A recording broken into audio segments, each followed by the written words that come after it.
Thank you.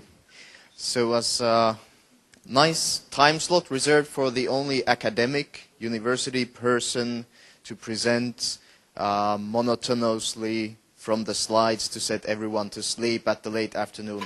No, I will try to refrain from that. So I also saw the title, which was presented, and then I thought that I should probably simplify it somewhat. So I thought that let's go with LUT and industry cooperation as an practical example of university and industry cooperation in general. I'm Antero Kutvonen. I'm here. I have actually two hats in the university. Today I'm representing LUT from my position as the EU advisor in the brand new LUT EU office. Essentially, in this context, my job is to help our researchers make the best possible representations of their collaborative projects towards Horizon 2020 so that Robert and his colleagues would then accept them with great pleasure and allow us to together get our hands on European research and bring Finnish knowledge to the forefront. About LUT briefly, as I represent now the entire university and not only my own branch, I have to mention that we are, out of the Finnish universities, the one that has been combining business and technology from the start. From the start of LUT, we have always had the business school and the technical departments all under one roof, which of course gives us a very natural type of relationship to industry cooperation. It's something that's in our DNA. Of interest, especially in terms of water, I didn't want to single out anything because I believe, and I think that Robert was stressing this earlier as well, is that what we're going to see also in water research and in water business is multidisciplinary approaches. And for that we have a good base with LUT Energy composing of three primary technological disciplines, ICT, mechanical engineering, and of course, most importantly, chemistry knowledge. All this combined with the overarching principles of industrial engineering and management, that is, how to manage innovations, how to create the future in a financially sustainable way, how to organize for successful collaboration, how to manage technology, and then business aspects. We have a strategy where I see all of the three primary pillars connecting directly to water as a business and a research area. Green energy and technology. Water is strictly at the center of this. Whether you're talking about bioenergy, whether you're talking about hydroenergy, whether you're talking about essentially most forms of energy at all, water is always there. International Hub of Russian Relations, this is our European specialty area, being the university that's closest to the Russian border and having a very long tradition in Russian science cooperation. Finally, sustainable value creation is the link that ties all of this together. As some examples of the importance of water and the types of collaboration that we can see there are, for instance, a couple of things that I found actually this week on the news when I was browsing the news on the internet on the national scale. For one, we found that there was an article in, I think it was in Iltalehti magazine, an article which mentioned, which was very concerned about the pollution of water by pharmaceutical components and the inability of traditional wastewater management to actually properly handle this. Luckily, we are actually currently researching this problem within LUT's Center of Separation Technology, together with a Russian pharmaceutical company in a project which is, I believe, funded by the European Neighborhood Partnership Instrument. So that's an example of us doing actually stuff that's so relevant that it's seen in the news. Secondly, actually just yesterday, if you look at the largest newspaper, Helsingin Sanomat in Finland, there was a story about another research group of ours, LUT Savo Sustainable Technologies Unit, which is a regional research unit of ours, where Professor Mika Sillanpää is focusing on green chemistry, and he was telling about how his research can help basically the base of pyramid developing nations in purifying drinking water in a very economically efficient and sustainable way by using photocatalytic purification methods. There is another example of us doing things that just popped up this week in the news. But how are SMEs coming into all of this? After all this bragging with our scientific achievements. Actually, a master's student of mine looked into this from my request and did a master's thesis about university-industry cooperation. As you can see, she nicely summarized things together in one picture. So there are multiple forms on which SMEs can engage with universities, and what is important to understand is that it's a win-win situation in each possible way.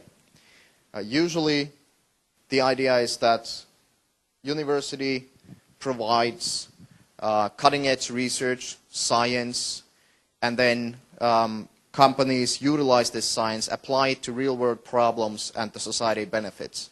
However, we are more self-serving than that. We also want to learn from the companies. We want to get an understanding of the challenges the companies face. We also want to see what kinds of solutions the companies produce and how we can tie those with further developing our scientific base, with providing new entrepreneurship opportunities via our students, or increasing the employability of our students by understanding what's happening in business today.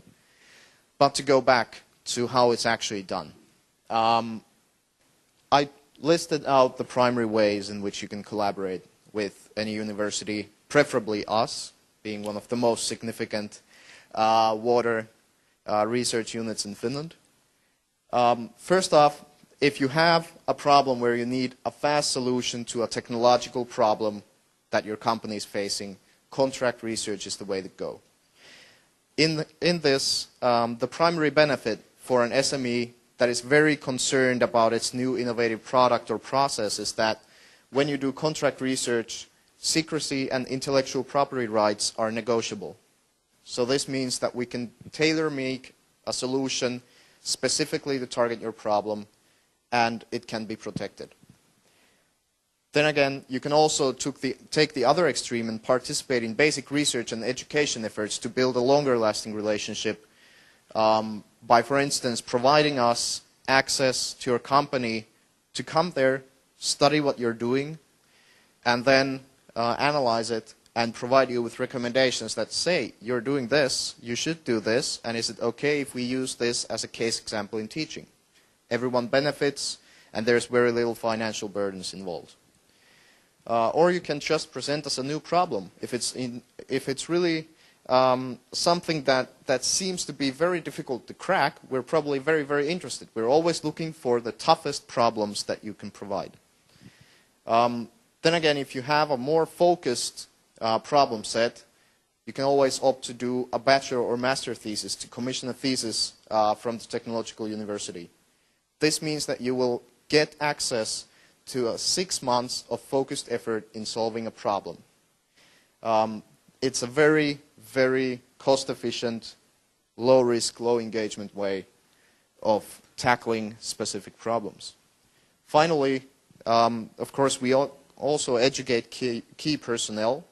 We have a wide range of adult education, so that's one way, of course, to spread the knowledge. Then we have regional collaborative research projects. Regional in the sense that they usually are funded by European Regional Development Funds, European Social Funds, or neighborship partnership instruments. that have a regional purpose. This means that in these projects, most commonly, you will be working together with a cluster of companies that are resident close to you, that are relatively local, and also regional developers, and usually solving both business problems and thinking about ways to improve local communities. One example of a regional collaborative research project is another NP project called Exploiting Municipal and Industry Residue, where LUT is present in Svetogorsk in Russia, and we are working with SCA paper mill in improving their wastewater treatment from their industry processes. Then we have national TechS research projects, which are basically very good for networking, generally 2 to 3 years long, research and development focused projects. Here, the key is to get the best possible problem from industry. So, again, the SME participation here is very key. The better the problem, the better the SME commitment, the more relevant it is for a wider range of SMEs who can bring it to market, the better. And then, as the final Masters League or Champions League is, of course, the EU-funded projects. That's, of course, where I'm most interested in, being the EU advisor of LUT. I think that Robert opened the play quite nicely and did some of my work for me, so I'll just extend on that. Basically, Robert already mentioned industrial leadership and societal challenges as the two most important sections of the Horizon 2020 framework program. The way I see it is that within industrial leadership, there you will find the keys to future innovations. The technological core solutions can be developed with these. These can come from biotech, process engineering, materials engineering, nanotechnological solutions. Multiple pathways are open, and they're quite nicely described and laid out within the Horizon 2020 participant portal. Also, the societal challenge point, which should not be neglected even by SMEs who are interested in leading their industry. In the societal challenge side, you have the opportunity to anticipate and respond proactively to future challenges in areas like health, bioeconomy, clean energy, resource efficiency, bioenergy production, and multiple others. Under all of these streams, there are really difficult problems, really big-scale problems that require international cooperation of multiple innovative SMEs and universities to crack the problem and to find the commercial solution.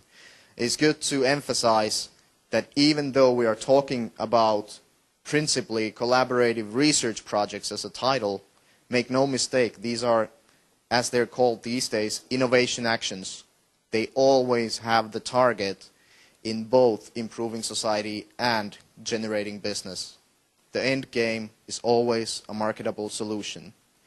And to find your way around the EU frameworks, to find your way around the national research, or just to find your way to the classroom and discuss with us, I encourage each and every one of you who have a problem, the more difficult to better, to contact LUT. And it's easy to do since the contacts are there.